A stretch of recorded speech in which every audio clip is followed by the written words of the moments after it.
Good morning, students. I am Riya Sinha, your SST teacher.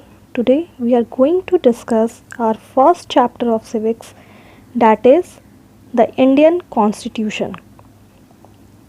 Before we start the chapter, it is very necessary to understand the word constitution.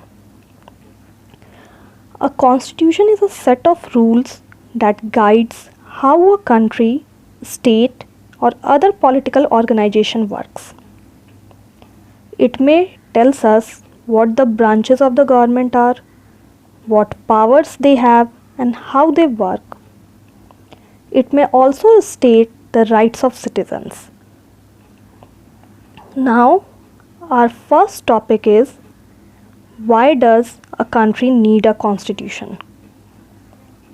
In all the democratic countries like our India, constitution serves several purposes.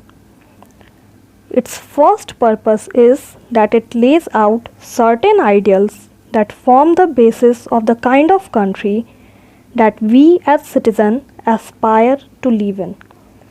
Like a country is usually made up of different communities of people who share certain beliefs but may not necessarily agree on all issues.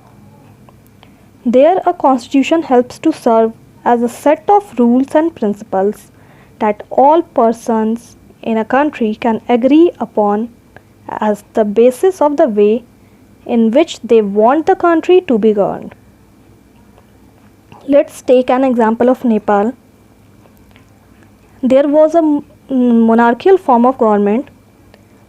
As you all know, monarchy is a form of government in which a person, that is the monarch, is the head of the country, which is also known as kingship. So, according to the Constitution of Nepal, which had been adopted in 1990, the final authority rested with the king.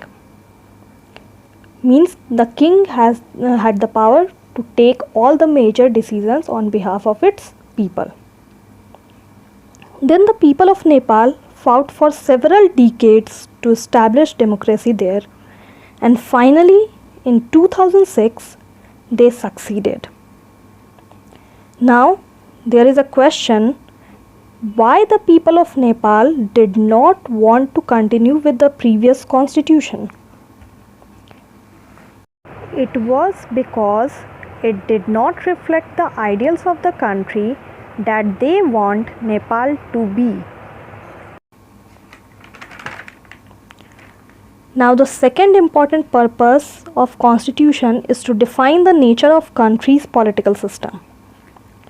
As we have seen in Nepal, its earlier constitution stated that the country was to be ruled by the king. But in democratic government, the constitution plays a crucial role in decision making. In both the form of governments, either monarchy or democracy, a particular leader used to rule the people. So it might be possible that the ruler misuse their authority or power. So in that situation, constitution provides safeguards against injustices. For example, the right to equality is one of the fundamental rights guaranteed by the Indian Constitution. It is weird that sometimes a powerful group tries to dominate the minority, but it happens in democracy also. So in that situation, constitution protects the minority. Third significant reason why we need a constitution is to save us from ourselves. It means it protects us against certain decisions that we might take that could have an adverse effect on society. So, now I hope that you all understand the meaning of constitution and its need in a democratic country. I have given some of the key words. Write and learn it properly.